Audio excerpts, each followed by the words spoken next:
No, not right. Oh my gosh. I'm eating. Sorry if it's rude, guys.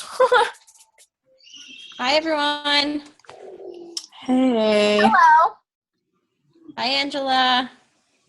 Hi. Elizabeth, All right, I'm Amy, back to Ashley, Carmen, Abby, Amber. Man, we got a group here. I've never met you face to face either, Sammy. You've never met me face to face either. No, I know. Well, in person anyways. Who's that? Who's Right? talking? That was Amber. Oh, Amber. So how did y'all meet, Amber? We haven't. Amber's husband used to work with my husband before he moved to Kansas. Back to Wow. Yeah. Wow.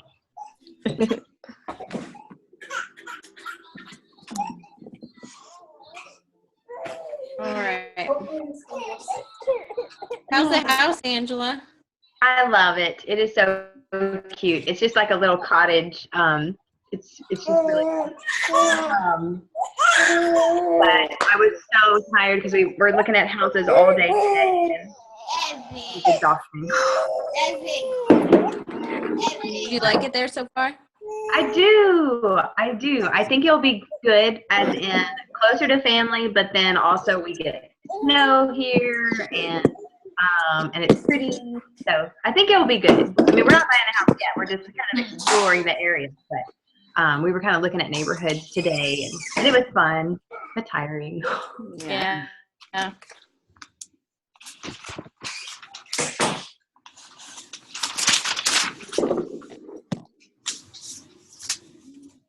All right, I'm going to put a final notice in here. Everyone, if you can, text or message your teams.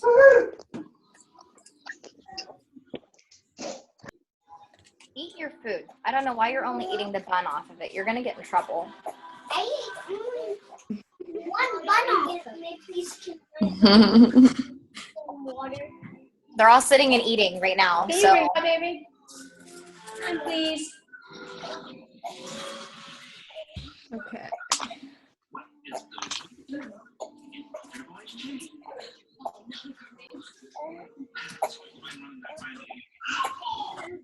I ate both of them. I ate both of them too. all right, ladies, I'm going to go ahead and mute myself before things get crazy. Sounds good. Everybody else, if you want to go ahead and mute yourself too, so there's no feedback or if you have loud background noise or anything. Yeah, that's probably best. Yeah, last night there was like crazy feedback on someone's, and like every time I talked, I just kept hearing myself. So I was like, all right, well, we're going to mute everybody for a minute.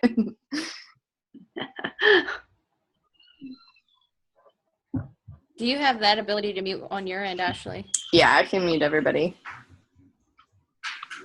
Does that mute Angela? No, I can do individually. Like I can. She has the power. Yeah, I can like mute good. one person at a time. Like I can mute everybody, and then I can just go in and just mute here and there.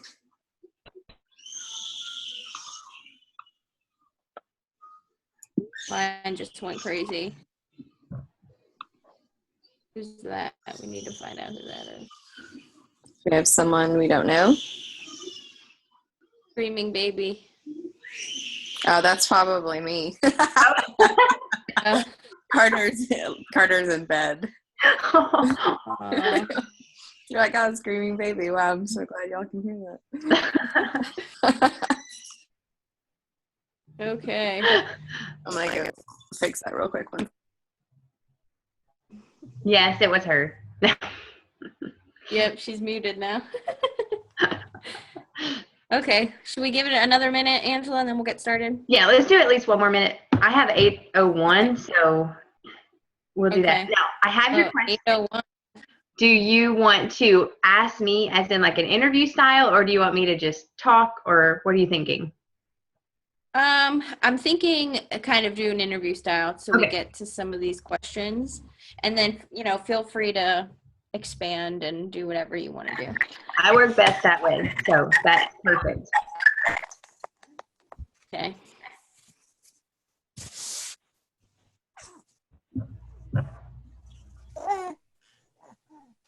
I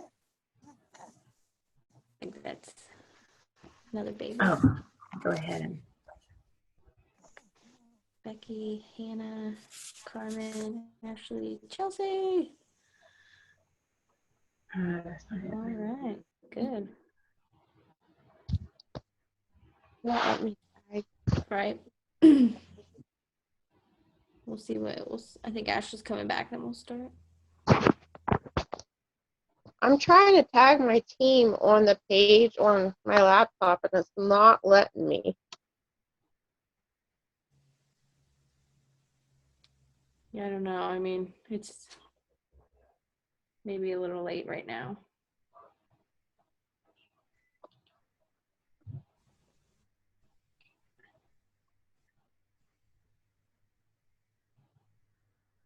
Okay, should we get started? Sounds good. Okay, everybody, thanks for joining in on the Zoom. If you haven't already met Angela Parker, she's our presidential diamond. And Adam Parker's her husband. You'll see him around a lot too. So wave, Angela. He may be back. He's So, okay. So we are really lucky to have Angela because she is amazing.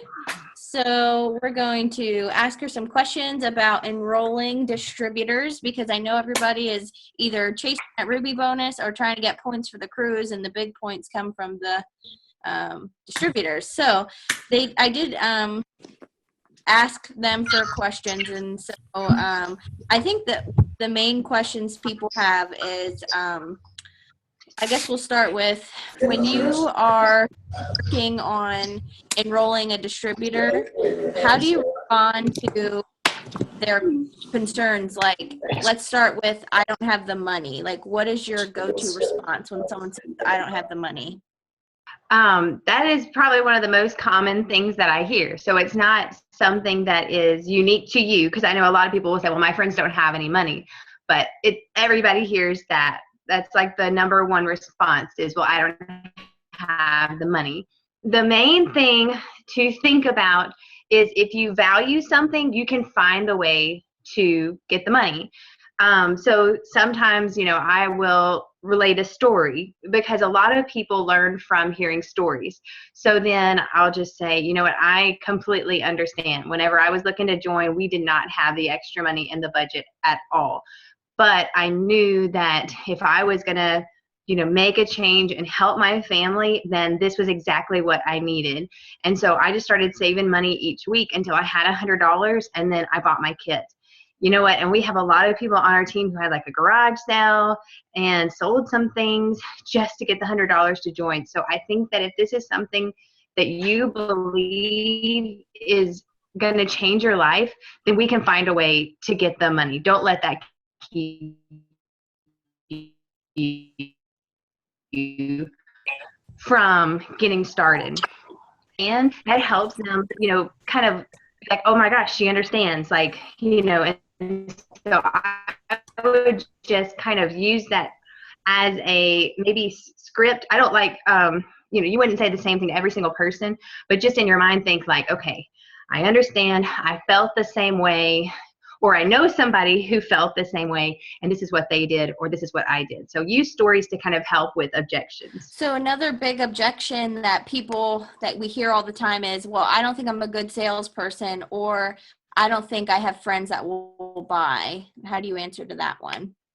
What I always say, because how many, and y'all can even raise your hand, how many of y'all felt like you were good at selling before you joined? Nobody. Oh, Sandy. Okay. Very good. No. No. My sister-in-law is like the only person I know who like is actually good at selling people. Nobody else feels that way. She would tell you, well, I can sell, water to a pool person or whatever. I don't even know. But anyways, like she could sell anything. But me, like I was like, oh my goodness, like I'm not a salesman. And so what I tell my potentials is that, well, I'm not a salesman, and I honestly don't want any salesmen on my team. But if I showed you a way to actually, share about the products and different things, would you be interested in doing it? So I think what I want to address that, what, I don't even want a salesman, but I could show them a way to actually attract people into their business and not be salesy. And usually that's what they want to hear. Like, okay, can I do this if I'm not good at sales? Yes. And I'm going to teach you how to do it. And I think those are the two things that they're really telling you. That's really good advice. I'm even taking notes here. The next one was, okay. So after you get past all these objections and people finally say like, okay, I think I'm going to do it, but I have to wait till payday next week. And then you follow up with them payday and they're like, well, I really want to do it, but like, how do you finally get them to jump? There's a lot of people that I talk to that are like that. So I keep following up with them, and then at some point, like if this has been going on, and they've been telling me, oh, I don't have the money, then sometimes I'll even say, you know what, I think I'm just going to scratch you off my list because I don't want to waste your time anymore. And sometimes whenever I say that, they'll say, oh, don't scratch me off your list. I really am interested. So I'll usually say That's good. That's like really blunt, and it depends on how many times you followed up. Like if you've been following up with this person every single Friday for like 6 weeks, that's whenever you need to say like, okay, like, were you serious whenever you said you wanted to get started? Because I was serious, and if you're not serious, I just need to scratch you off my list because I don't want to waste your time. And then that will get their attention. That's kind of like the wow factor where they're like, oh, I really was serious. And then they'll either tell you like, I will have the money, and it might go on again, you don't know. But I still would follow up with people. And then I also like saying that, just that line of like, were you serious when you said you wanted to start? And just leave it at that. Because sometimes you need to remind them what they committed to. Like, were you serious when you told me? I'm not the one that's like chasing you. I just want to know if you were serious when you told me. And sometimes people will say, yes, I am serious. But that at least puts the ball in their court. And then there was something else that I was thinking about that I say sometimes, because this is common. This is not like, again, a lot of people think, oh, well, it's just me. And it's not. Like, this is something that, people will spend their money before they get paid, and then they don't have $100. And so then they're like, oh, it wasn't in the budget this week again. So sometimes it takes, like, are you serious? Do you need help budgeting? Do you need help? Like, do you need a system to put $25 aside every paycheck? Is there something I could do to help you? But I don't know. Hopefully that helps. I really love that. I know Cammie Dempsey teaches that wow factor follow-up, and that I think is somewhat of a wow factor follow-up for PDTs. I'm going to start using that. So I know a lot of people, when people give you the objection, I don't have enough money, a lot of people attempt to get them to pre-sell wraps. I know that you really don't love it, and I don't particularly care for it either, but is there anything else, or maybe you could explain why you don't really love it to the new people, and maybe talk about other ways you can help people kind of save money? Okay, so I'll tell you the way that I have seen pre-selling work, and the only way I have ever seen it work is by doing a pre-launch party. You're not saying pre-selling, you're saying it's a pre-launch party. So then they're already in. Like, they really are committed and they are not turning back. And what you're saying is, listen, I need you to invite like everybody you can think of to come to my house or come to your house on Saturday at 2:00. And listen, we are going to wrap people for $25, and that's our goal because we want to get that $100. Now, what you're going to do is kind of wrap everybody, collect the money, and then whenever their starter kit comes in, you get the wraps back. So The whole point is that you're kind of loaning her 4 wraps, get the money, and then as soon as the starter kit comes in the mail, you get that money back. You get your wraps back. So I've only seen it work in person. I've never had a successful pre-launch Facebook party because it hasn't been like the personal part, I guess, hasn't come over. It works really well in person because there's something about physically like being there and showing them a wrap and saying who wants to wrap for $25 and people feeling that pressure, like that peer pressure to, well, everybody's wrapping, so I'm going to wrap. But I don't like pre-selling without having that like that pre-launch party because people start doubting themselves. They give up before they even start their business because they really aren't committed yet because they're just like, oh, well, if it was easy, if I would get 4 people to buy a wrap from me without even trying, well, of course I'm going to be a distributor. But they don't even try. Like they ask 5 people and 5 people tell them no. And so then they quit and they'll say, well, I couldn't pre-sell my wraps. So I personally like it if you can help them figure out a way to save the $100, like break it up over a month and just save $25 each week.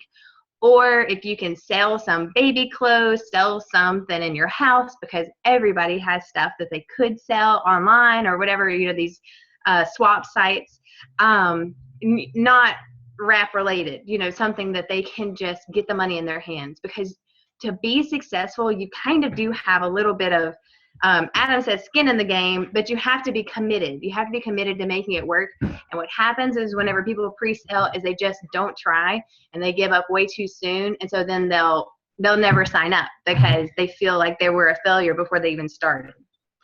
Here, I'll move it so Adam's not halfway in the screen. Hey, Adam. Hey, guys. Yeah, so I think to add a little bit to why I don't love selling is because people don't even physically know what a wrap feels like. So then to try and explain that to somebody else is completely impossible. So that's another good point. Okay. And I wanted to add, I wanted to add on to that too. I had someone try to pre-sell their wraps. I don't know if Heather is on here, but she ended up joining. But regardless, she tried pre-selling her wraps and she didn't have anyone that wanted to buy the wrap. And I know she was feeling extremely discouraged because she's like, if no one wants to buy my wrap, how am I going to get anyone to be one of my 4 loyal customers? And sure enough, she signed up and her first customer was Confianza. Her next customer was Defining Gel. Like there's so many other products that people could want, but that has nothing to do with, I don't want to try a wrap, but I might want greens or I might want this. And I'm sure now she's glad that she ended up signing up, but it can be discouraging, I think, if they think I can't sell a wrap, how am I going to get 4 customers? But right. That's we awesome. at some point made a whole Facebook party that we did just to educate people on pre-selling wraps. And the only people we invited were potential distributors who wanted to pre-sell wraps. Me and Kayla did it. I think Kayla's on here. And honestly, it didn't work. Like I still have the script. I still have everything saved, but we haven't done it since because I haven't gotten a lot of success from it. I always tell people that I sold my husband's Oakley sunglasses on a yard sale website for $100. Yeah. And he hated me, but he has a couple pair now. So, everybody has something to sell on yard sale Facebook websites. So that's usually what I try and get people to do. I think also generating the money apart from your wraps. Like we say, you do want to have some skin in the game, but I also want them to have like the ability to try a wrap and feel like I need to sell them all. But also like we say, yeah, you can sell your wraps that come in your kit and get your money back. But if you generated the money outside of your normal budget, then you're not as stressed about, you're really focused on getting your customers, not necessarily just getting these 4 wraps because I'm going to overdraw my checking account if I don't get this money back in there. So just for me, I like that. That's a nice side effect. Cause like, I love what Ashley said, that if they really connect with some different products and their first 4 customers are not wraps, maybe they're not going to sell any of those 4 wraps for their first customers. Now, hopefully they will, because we all know that's a good way to generate cash. But I think that takes it takes that pressure off. I'd rather have $100 invested that I was able to generate somewhere, like a one-time thing that I know I can't do again. You can only sell your stuff once. But if you can do that and then you put that into recurring income, I think it's a pretty good investment. And that's how I started talking to people. I find it's a lot simpler because you've all said it, and I'm adding fuel to the fire that I can't imagine the hours wasted talking to people who want to talk about how to pre-sell their wraps and they never actually do it. Or they kind of try, they feel a little discouraged because they haven't actually got the kit on the way. Then it's easy to quit. It's too easy to quit. It's too easy, yep. So that's just me. I just don't do it, but it's not that it can't work. It may just be that I'm not smart enough. I think the other thing is if you're not pre-selling wraps, like what Adam said, if you have like a one-time investment, $100, you have it, you get your kit, then you have 4 wraps that you can use on yourself. And we all know that your best before and after is your own. So that's it too. Fabulous. Okay, so I think we covered most of like the objections that people were concerned about and how to get over those.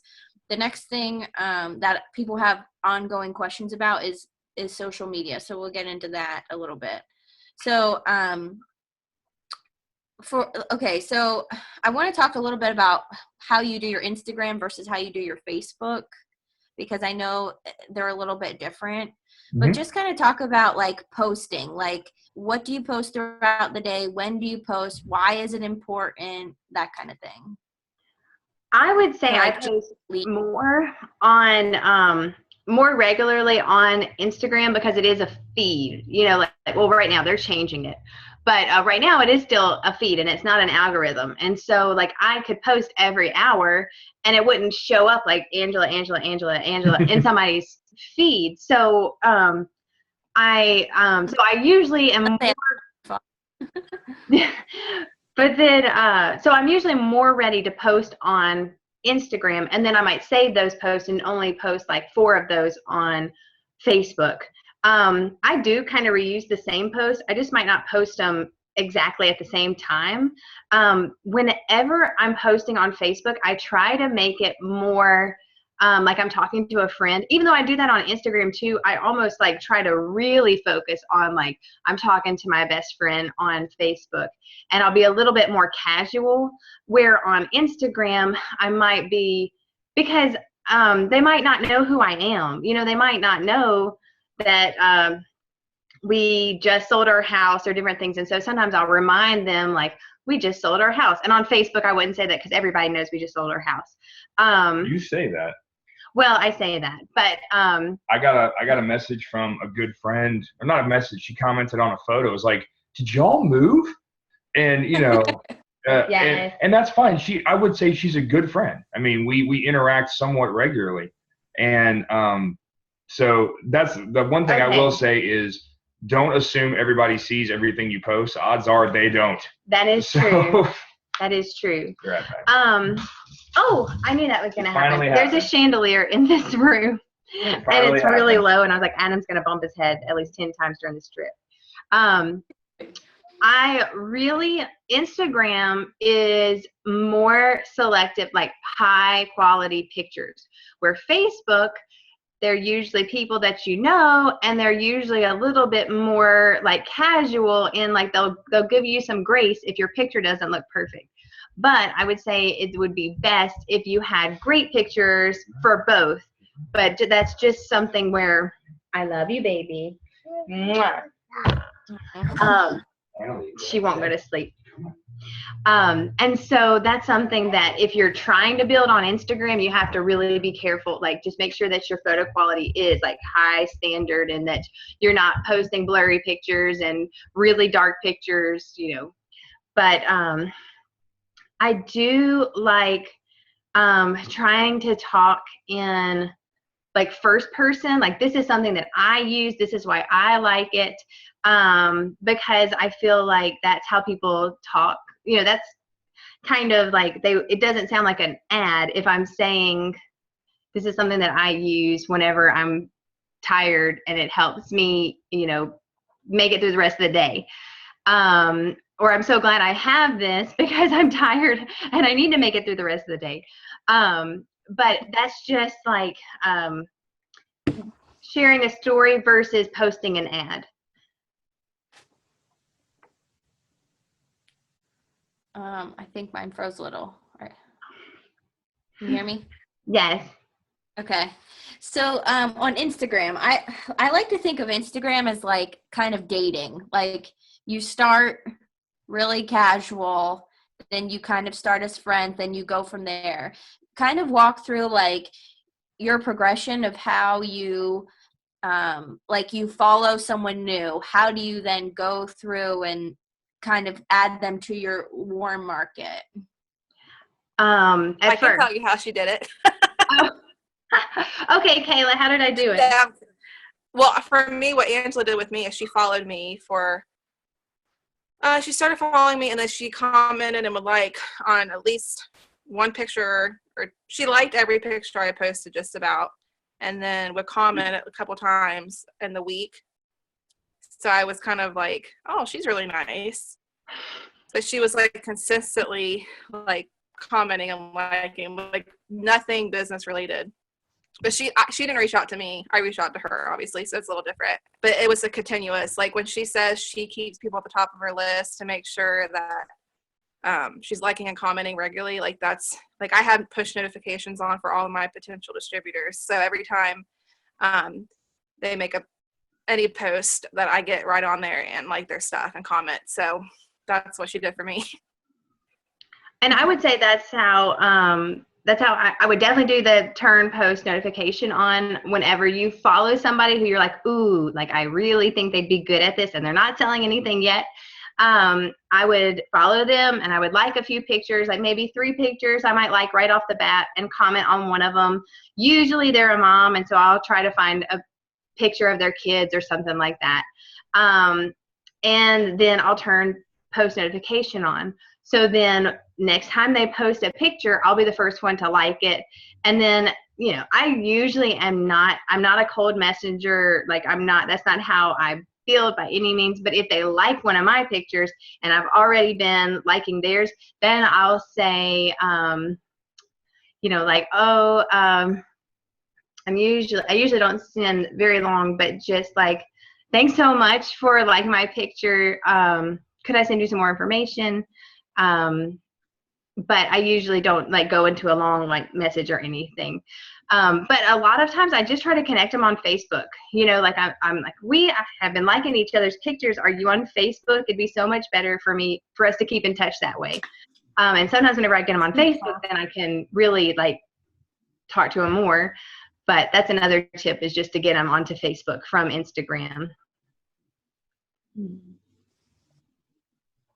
So another thing that people wanted to know is, how do you find like good quality people to follow? I like searching hashtags. And then, another thing I like to do is like if there's a park that's close to you, this was something that John Eric taught us, but if there's a park or something close to you, like search those like geotags, or search those, like we had Carter Mountain, which was like the place to go pick apples near our house. So I would always use that hashtag and then see what families were there, like picking apples, and I would comment on, or I'd like their picture. I would go to their profile and see, hey, is this a person who I would like to know more? And so then I would follow them.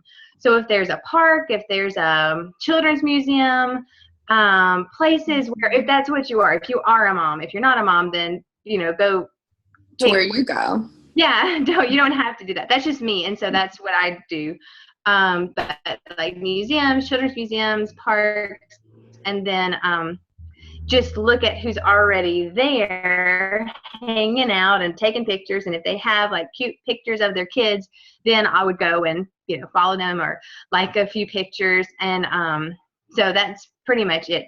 And that's also a way to like find new people in your area. So that would be cool if you're focusing locally, to like meet some, like Amber, like if you were trying to meet some people local instead of in another state. And like We in the group in my group a couple weeks ago in our group, we had like a challenge for people to put their favorite used, like the hashtags that they like to use. And so like what are some examples would you say of like good hashtags versus hashtags that you think are going to attract a whole bunch of Beachbody coaches and, you know, a whole bunch of other MLM people? Like, what do you think we should stay away from? I don't use that many hashtags. If I do, it's like 3 hashtags, and I don't even think that they attract people. But I personally think that hashtags are more important for finding your potentials and seeking out people that, like even as common, like hashtag blessed. Tons of moms use hashtag blessed. So I would go through there and see if there's a mom or, you know, a girl who is taking a selfie and just see like, okay, this looks like somebody who I'd like to work with. But I don't personally use hashtags to attract, because I think it's more important that I am proactive in finding my potentials. So one thing that was kind of an eye-opener for me on the cruise when we heard John Eric talk was the way you get a large amount of followers. I remember when I first started watching a YouTube video on, I think it's, her last name's Chastain, Brandy Chastain. Allison Soccer Chastain? player? Allison Chastain. Yeah, Allison. And so she did a YouTube video of like all day long. She just sits here and follow. Like she'll go to like Target's Instagram and go to their followers and just all the way down, follow. And so then John Eric was like, stop doing that. Like, don't do that. Pick a couple people and make it worth your while. So can you kind of talk on that a little bit? Yes. And what's funny is I know Allison, and she didn't build on Instagram. So that's another thing to think about, is who you're listening to. Like we had a presidential do a call, and she was talking about social media, but she didn't build on social media. And I'm not going to take too much advice from people who that's not how they built. But Allison is one who, like, I was talking to her, and she was doing stuff that we did like 3 years ago or whatever, like before we even knew about like how to be thoughtful. I do think that there is, whenever I first started building on Instagram, and I had like 200 followers and they were all from Facebook, so I needed to like get new followers, I would go to like Target, but not their followers, but like look at their pictures and see who's commenting or liking their actual pictures. So that means they are an active user. They like Target. I like Target. But another thing might be like a cute little boutique that's in your area, or a place that like you really like to shop that's local. Your favorite ice cream place, like your favorite place to go for like a date night or something. Like if they have an Instagram, like go to their page and like go to the last picture that they posted and see who liked it and who commented. And that's who I would like go to their profile, see if they sell anything, see if they're a real person, and then like those and follow those. I wouldn't do more than, I don't know, 20 a day, because you're going to have to unfollow too. And if you follow like 500 a day or something like that, it's going to look bad, because you're going to have like 5,000 people you're following and only like 300 people are following you back. And that just looks like you're trying too hard. So I do like being a little bit more intentional. And I like the idea of being selective, you know, so because if you do the old way where you just follow everybody, you follow Beachbody people and you follow people randomly that, you know, that you wouldn't have normally followed. But if you take a little bit extra time, then that might even make it to where the people who are following you and you're following them back are high quality. And then whenever you like and comment on their pictures in your newsfeed, you'll actually be even more effective. Right. So I guess the other thing that I remember from John Eric was if you go through like how we were saying and just follow randomly, like, you know, no rhyme or reason to it. And then say one of those people happens to sign up, and then you bring them into your circle and then teach them, just go ahead and follow anyone. It doesn't matter. Like, what are you saying to that person? Like, you didn't mean anything to me. I just followed you and you contacted me and now you're on my team. Ha ha ha. But like, if you teach them, or if you do it more purposefully, meaning I found you, I thought you were awesome, like I followed you, you're a great person, I want you on my team, and then they sign up with you and you tell them that's why I wanted you on my team. Like, not only are you finding good quality people, but you're actually like almost empowering your team a little bit. Like, I picked you, I wanted you, I wanted you in my circle. It wasn't a random act. I So love that's that. another thing that I learned a lot from John and Eric. Ashley, did you have anything else for social media? I'm trying to go through our little thing right now and see if anything really pops out, but I think that was a good portion of it. Yeah, I think the biggest things were the objections, like how do you get people past the objections, and then finding new people. How about on Facebook? Like, I know I've built a majority of my business on Facebook alone. I only have one distributor, Stephanie, who signed from Instagram. So how do you go about like adding new people on Facebook? I add people and you always get a message like, hey, do we know each other? And it's like, no, we don't. But like, how do you go about doing that? I didn't add too many people on Facebook. I did add some. I'm not gonna lie. I did add some. I added a lot from like we went to a brand new church in town, and I got added into our church's Facebook group, and I added every single person in that Facebook group. And one of them was Laura Kallstrom, she's a double dot. And she said that's the only reason that we were friends was because I added her. And that was just, I went through that whole group and I just added like all 200 people. I typically only add from groups, and it's usually like if I commented on their question, if I answered their question in a group, or if I asked a question and they answered, then I'll add them as a friend. And then they don't ask me like, where did you come from? Because I met them in a group and they know that. I don't hang out in Facebook groups as much as I used to, but that's just because I don't have that much time. But that's a great way to connect on Facebook, is to get into like interest Facebook groups. So if you are, Sarah loves chickens, so that's kind of like her thing. So she's in like all these like chicken Facebook groups, and she'll add people from those groups as friends, and then they end up signing as loyal customers. She says it happens all the time. So that's a really easy way to meet some people without it being creepy on Facebook. Another way, I just did a lot more on Instagram because I felt that the culture of Instagram was more okay with you following them without them knowing you, because they want more followers. Like, that's like the big thing on Facebook, is they want followers.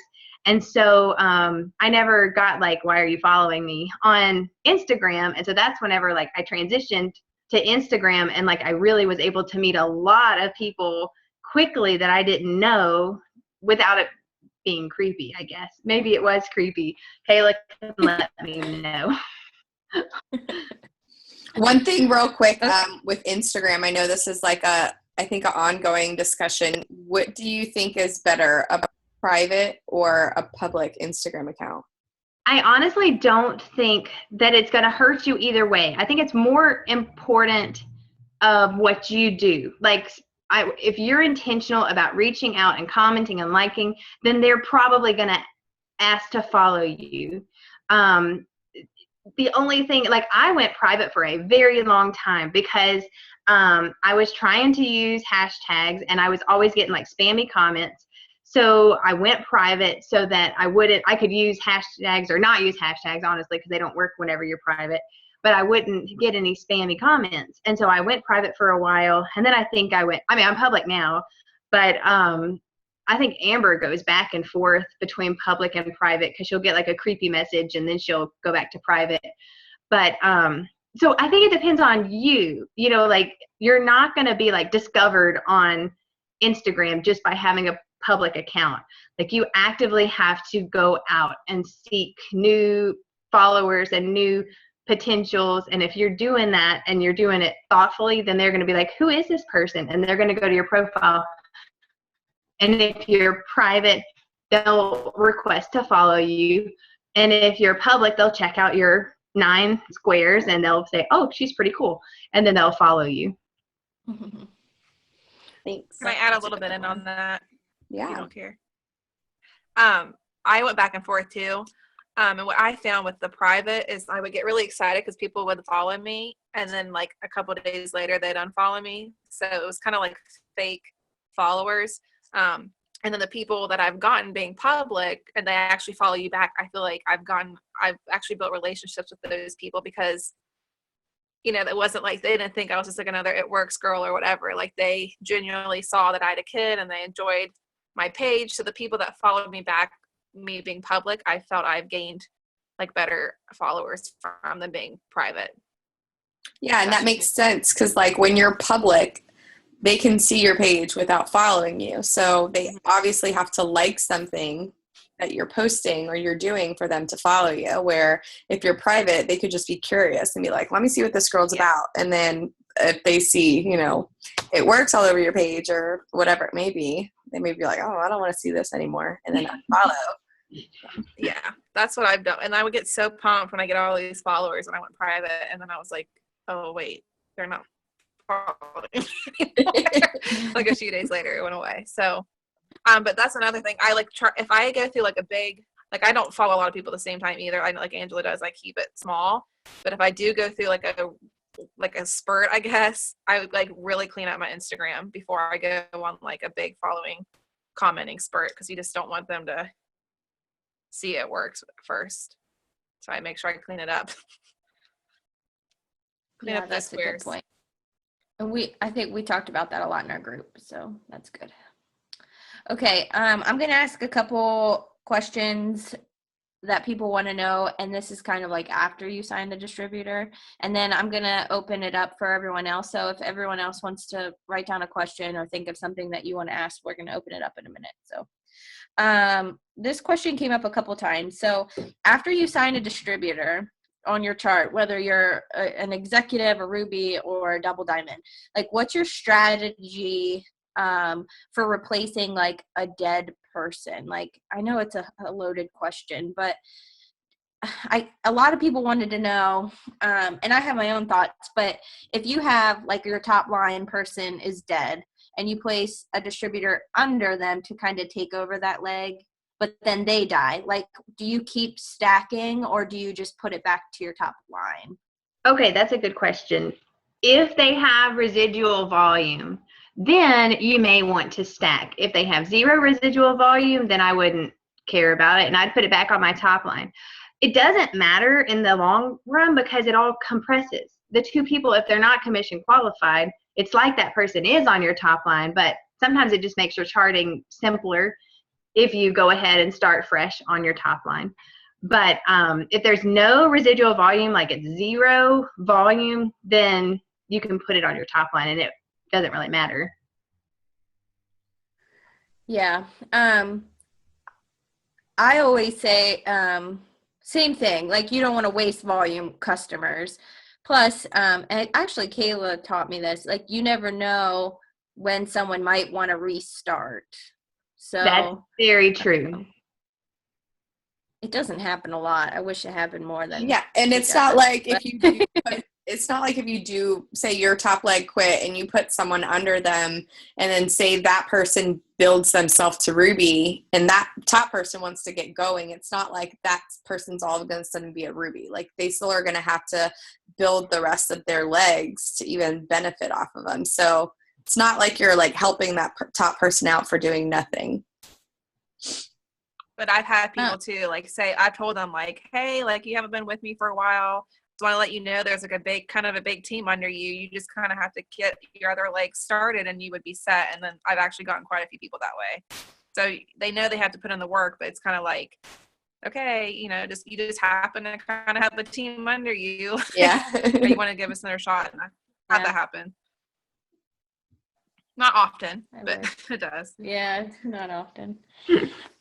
So a question was asked, when charting, do you place new distributors under your workers, like your runners, or do you place distributors under people who may need a little bit more help? I think that changes based on if you are close to promoting or if you are still trying to figure out like who your people are going to be, because like whenever you're close to promoting, sometimes you just have to place it. Like if you have 3 spots left, you just kind of have to place it in those spots.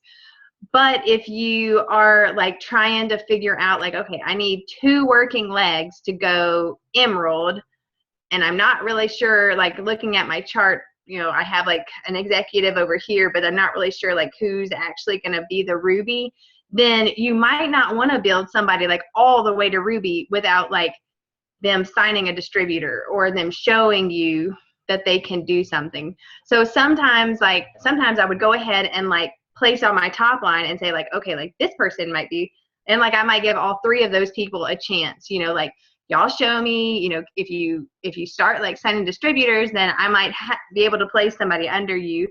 But it's hard because you personally have to stay balanced. And so you're not always able to build on your strong leg because you honestly have to help the other people. So I think that it changes like, especially as you're growing, If I was an ambassador, it might be completely different. But I'm not. I'm sorry. Not yet. I think actually to add on to that, I'm pretty sure you taught me to do it this way, and I guess just developed an attitude at this point where I'm not going to build on people who really don't want it.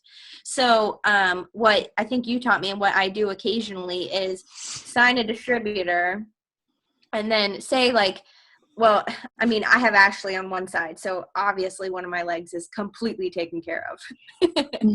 So say, for example, you sign somebody and you're trying to build even to Ruby. So you sign somebody and then you sign someone else. Maybe you'd stack under them. And then say you sign somebody else. You may even stack a third and decide, like that way you're not building on person 1 necessarily. Say they give up, you haven't built a whole team on them. Now you move down to person 2. So say person 2 signs other people, well then now you found a runner. But even if person 2 doesn't work and say they're walking or even going backwards, you can always then start working on 3. It may take a little while longer to build a chart or to fill your chart, but then at least you're not building on duds. Right. Because nothing worse than building someone to Ruby or Emerald and them quitting on you. Or them not being able to sign somebody because it's like, okay, I've filled your top line and now I need you to sign like 2 people, and then they don't even know how to sign a distributor, and you're just like, okay, I'm like stuck with this person.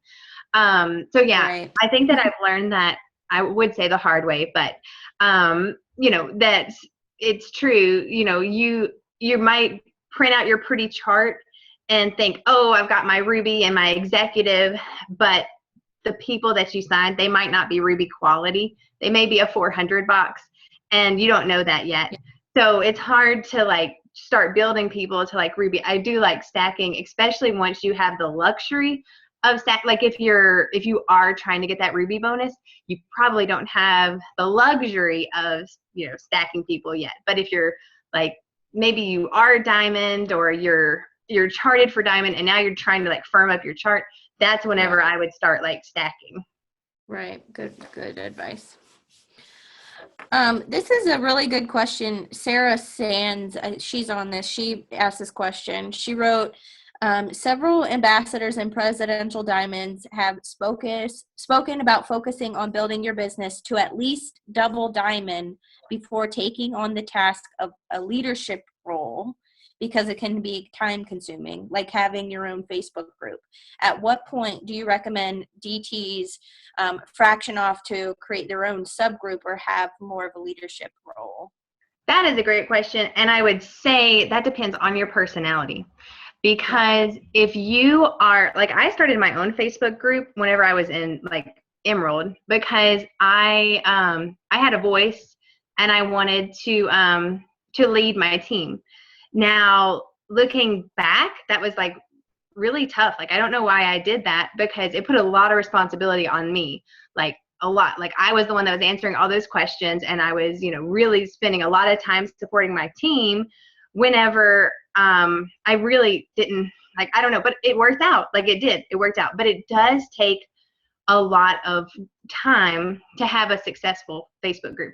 What I like about Double Diamond is you have leaders. You should have leaders underneath you.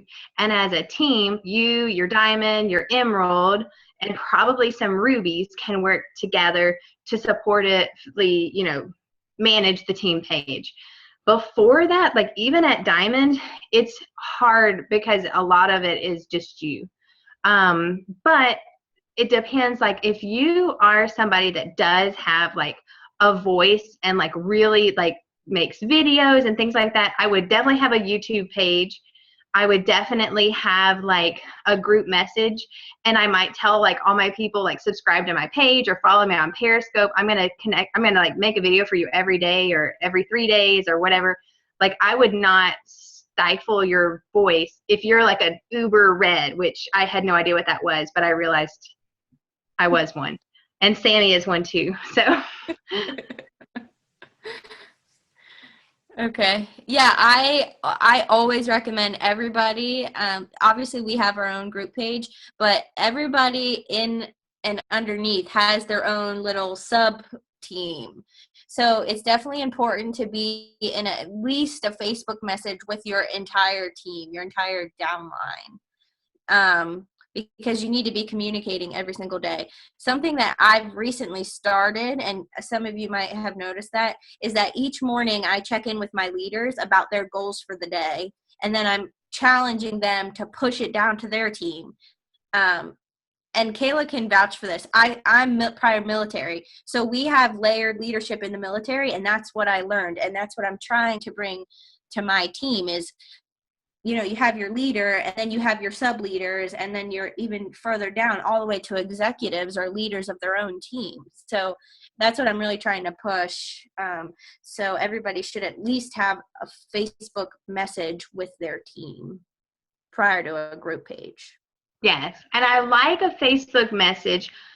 People can mute it if they get overwhelmed, and some people do get kind of chatty in these group messages, so you can always mute it, like if you are working or something like that. But I feel like people, especially newbies, feel a little bit more comfortable asking in a group message than in a group page, and for whatever reason, I have found that people are more open to their struggles, to what they're really thinking in a group message. So totally, especially Rubies should have their whole team in a group message.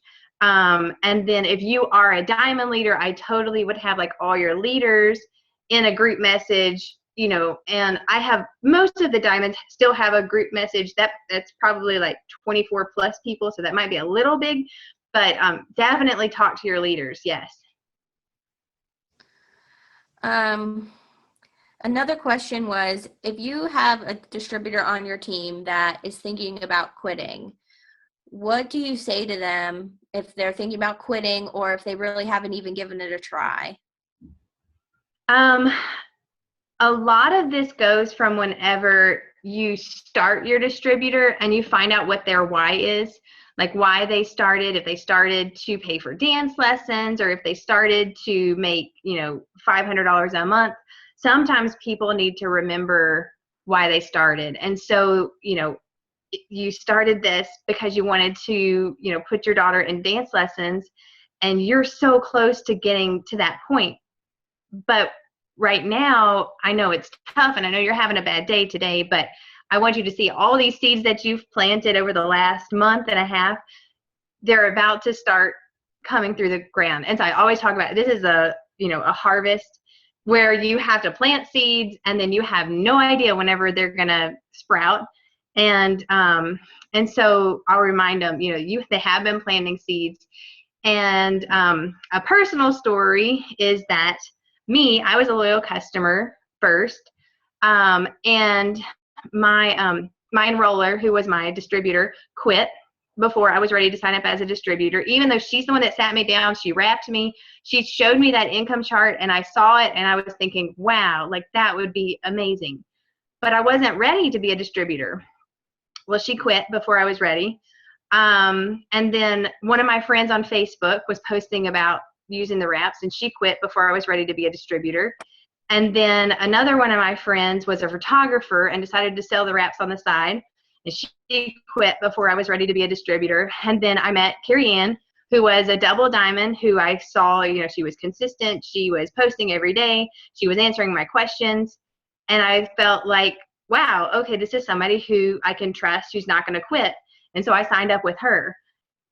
So you may have been planting seeds, and if you quit, somebody else is going to sign that person.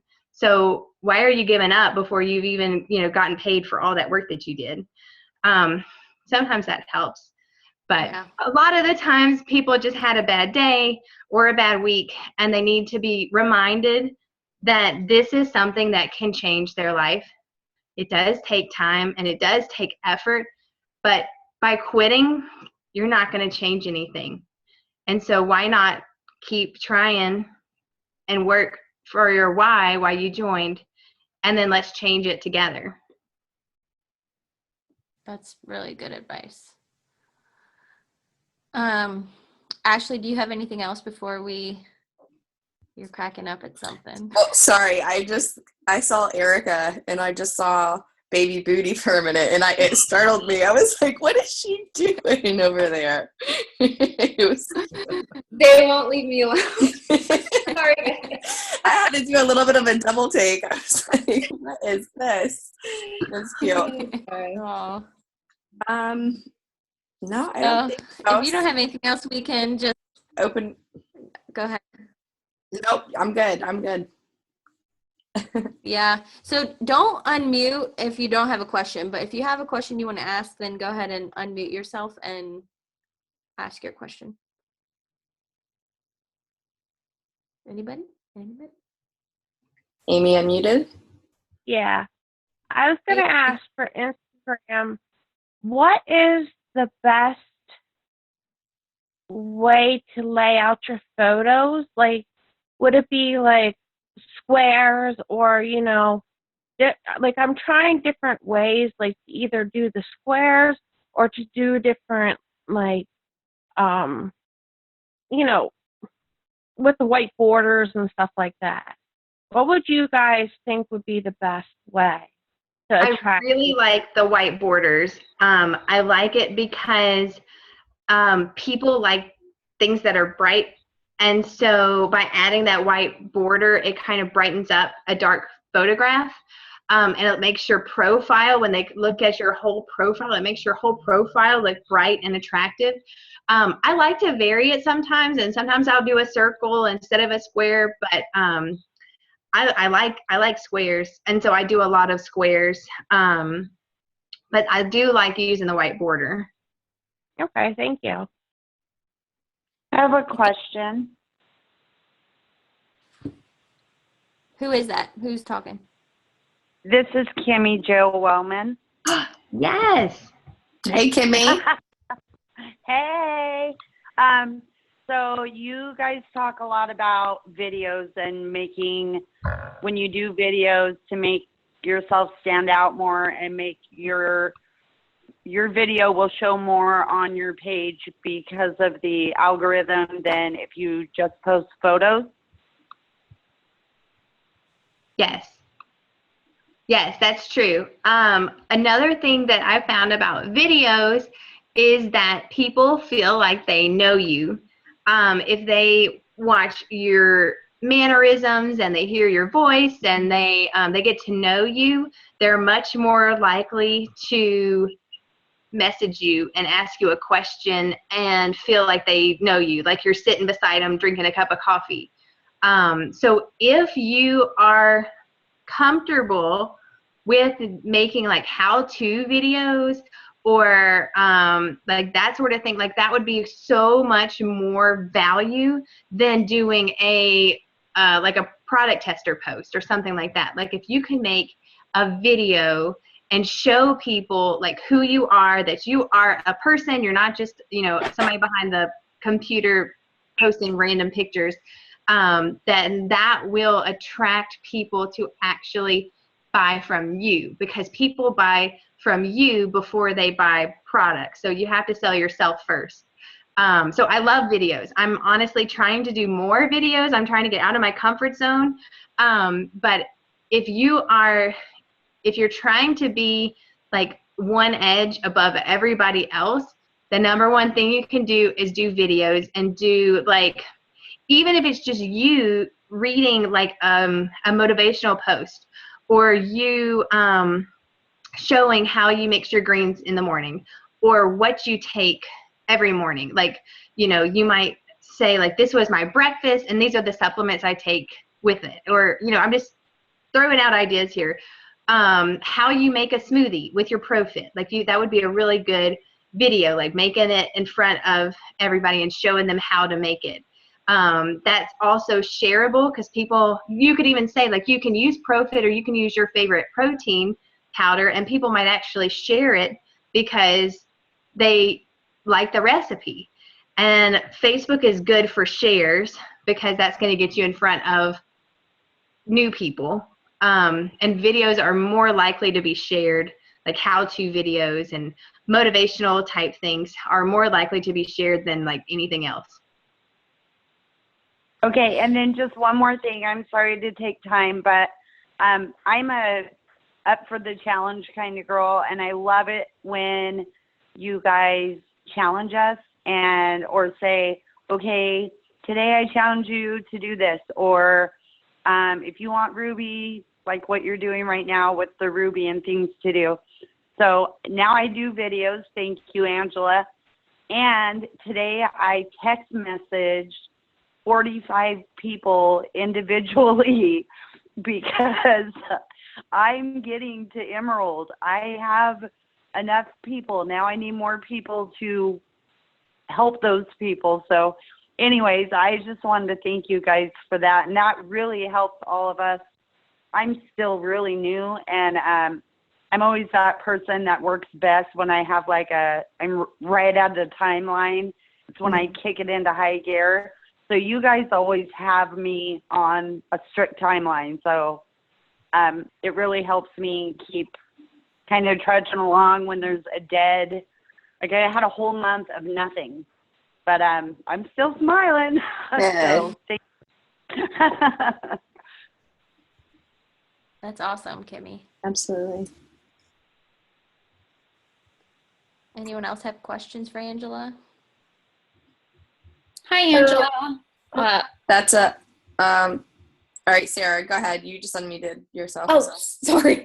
Do you have a question? I'm talking. Angela, I've been watching a lot of inspirational videos and stuff, and somebody who I'm drawn to, and I think most people are, is Eric Horry with the GoPro. And I've been fascinated by the 30-day burst.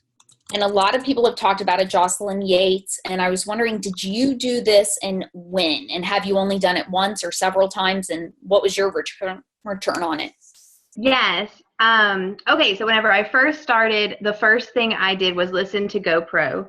So you can get the audio book like for $4 or whatever, but it's like 2 hours long. So I listened to GoPro, and then I watched his video, which is basically how to sign 20 distributors in 30 days. And I mean, I didn't quite make that, but I did pretty close. I did about, I went diamond in 9 weeks. And so it was, I really did more like a 9-week push because it took that long to go diamond. But I made like a 300 list of people.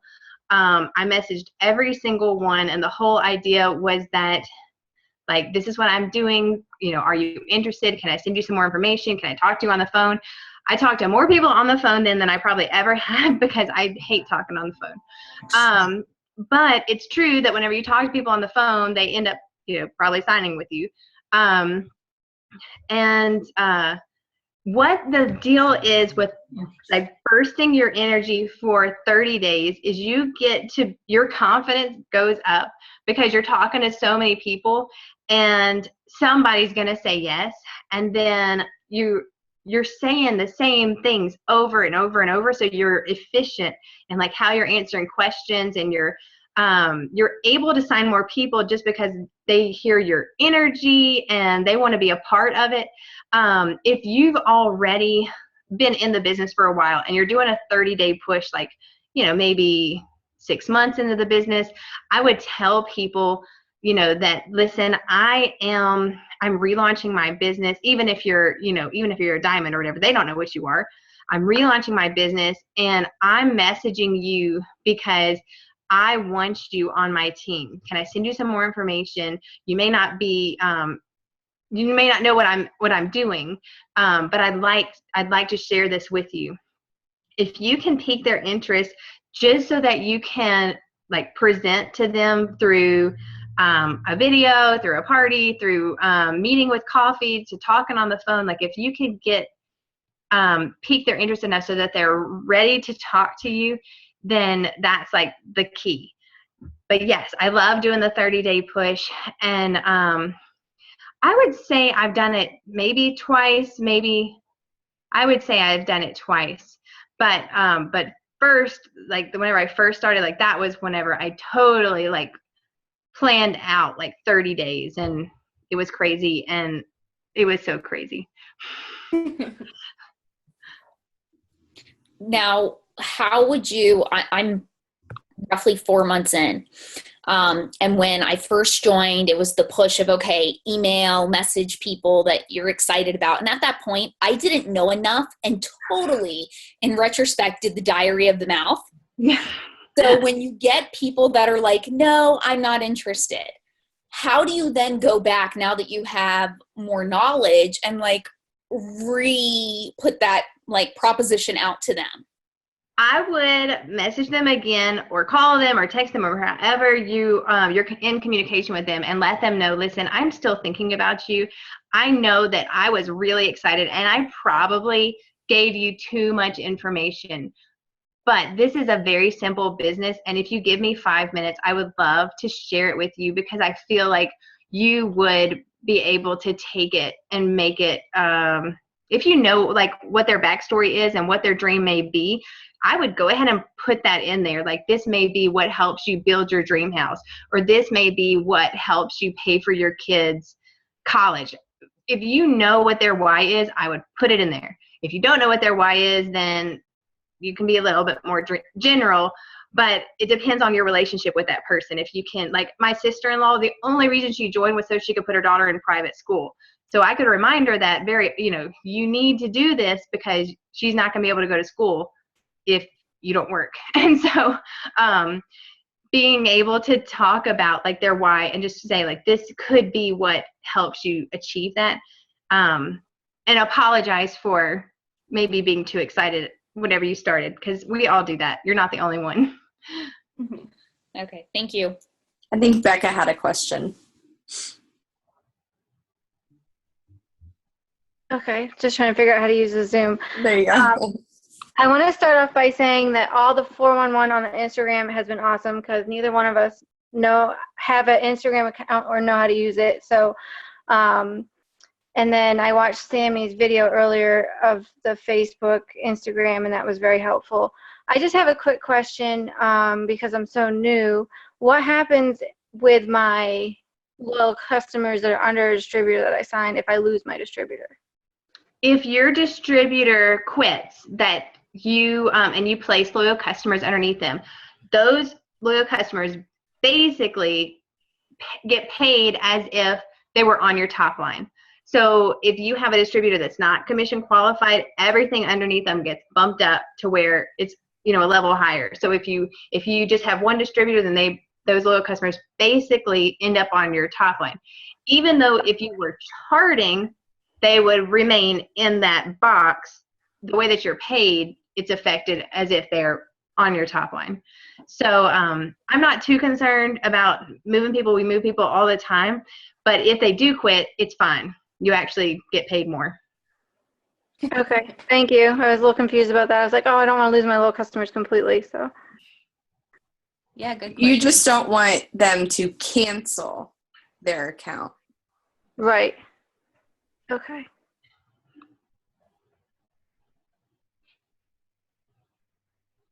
Who else? Anybody else? Danny, do you have anything to add? Been quiet. Oh, I know. I'm over here listening. I'm trying to help Will pack before he has to head out of town tomorrow morning at like 4 a.m. Oh gosh. Honestly, I jumped in when Angela was talking on the tail end of Instagram, and I'm just now starting to kind of really, I guess, focus on that and building relationships. And I'm getting some good people, some good feedback, some likes and stuff like that. And I finally got someone to actually write me back. Nice. So that's always a good sign, right? Instagram is tough. It's tough. Oh my gosh, I'm just learning the tricks of the trade. I'd never used social media like really before any of this, so it's been a whirlwind kind of thing. So I'm still learning. So all this information is helping me just as much as it's helping anyone. Is anybody on Snapchat? I just got on Snapchat, but I don't really know what I'm doing. Right? Like, what is Snapchat? I love Snapchat. Snapchat is so cool. Okay, I listened to a training about how Snapchat was so much better for prospecting than Instagram or anything else. But I don't know why I don't have any of these cool filters that everybody else has, and all I have are like just change like the background. I don't know, like it's just like Instagram filters, and I want like the pretty flowers and everything that I see other people. I don't know if I have to post more or what. I'm lost. I have no idea what I'm doing. Make sure it's updated, and you have to hold your finger over your face when you're in selfie mode. Sorry if Okay. you guys can hear the background. Okay, I'm gonna try it. I really want to try Snapchat. It takes like a good angle and good lighting. It's so touchy sometimes, I swear. Yeah, my filters just showed up today. I had never seen them before, and all of a sudden it was like, so like, I don't know if you can see, like when I'm taking a picture, you hold your face, and then like these filters pop up, Oh. and then when your face is in there, it makes all pretty things. I don't know. I'm still figuring that out. There's a question from Elizabeth. She had wisdom teeth pulled, and so her face is hurting, so she doesn't want to talk. So this is from Elizabeth. She wants to know, how do you get or how do you re-motivate your team? Like people who have done really well, but now they're kind of slugging along. Like, how do you re-motivate them? It depends on the person. If they're Ruby, let's say they're Ruby, and they signed 5 people, and their team has kind of slowed down, because that happens sometimes, and they're kind of down.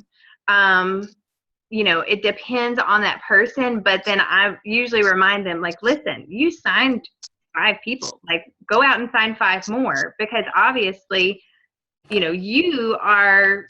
a leader, you're able to do this, and we just need to find more people like you.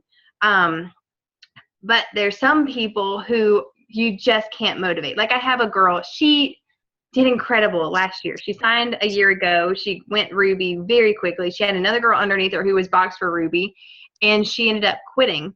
And there's nothing I could do to get her back, because she had decided in her mind that she didn't really want to do it anymore, and she had lost her motivation.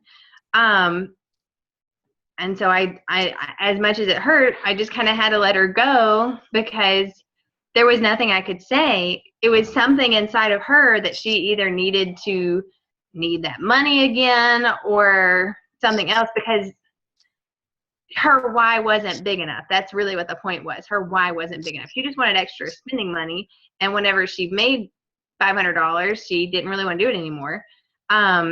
So the only way, you can't like remotivate some people. You could share a story or inspire them some way to just be like, you remind me so much of this girl, and she had a really tough time too, but she fought through it, and now she's a triple diamond.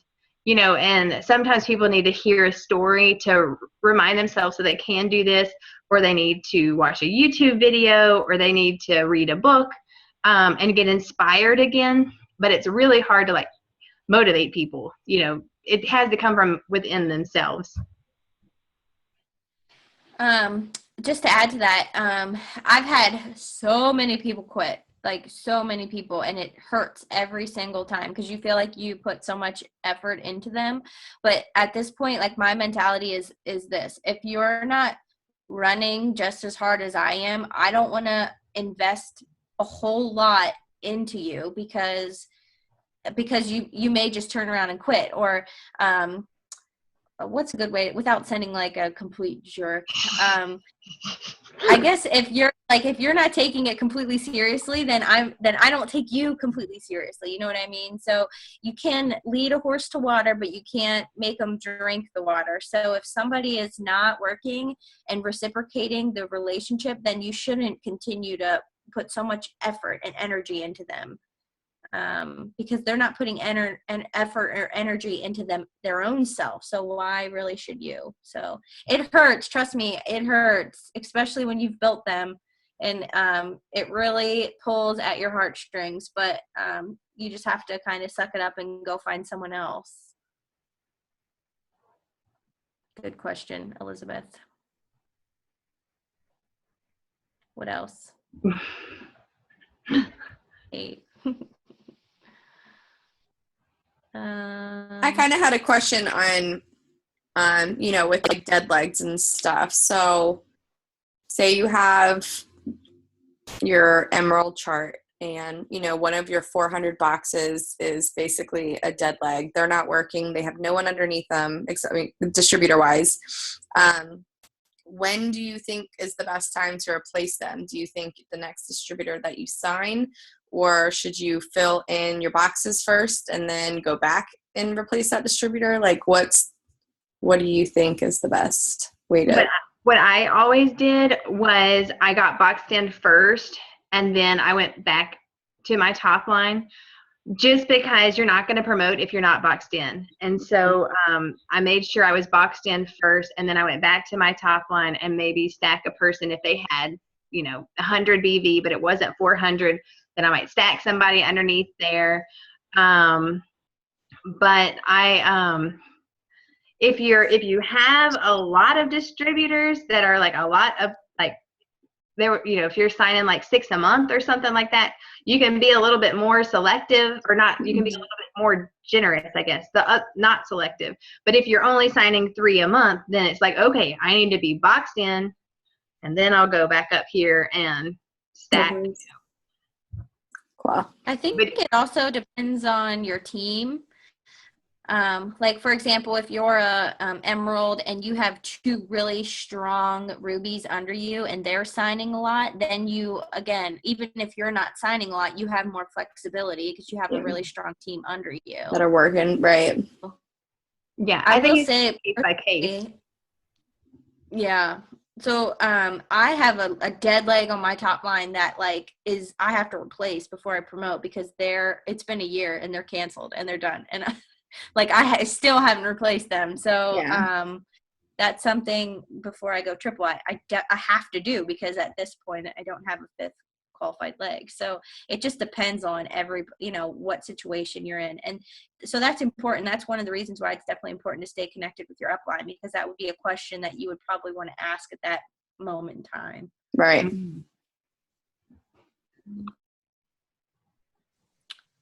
Anybody else? No? Okay, well, then we will thank you, Angela. Thank you. Thank you, guys. That was I fun. appreciate it so much. And we will say goodnight, and we will take these tips and charge forward. Yes. And go triple. Yeah. Woo! Quit my job. That's right. That's right. I gotta make sure I have two nurses on my team. Abby, Danielle, are you guys on this call? All right. I don't think Don't so. don't But tell it's my being recorded. Anyway. All right, everyone. Good night. Thanks for coming on. Night. Night. Guys, bye. Bye, Angela. Good night. Thank you.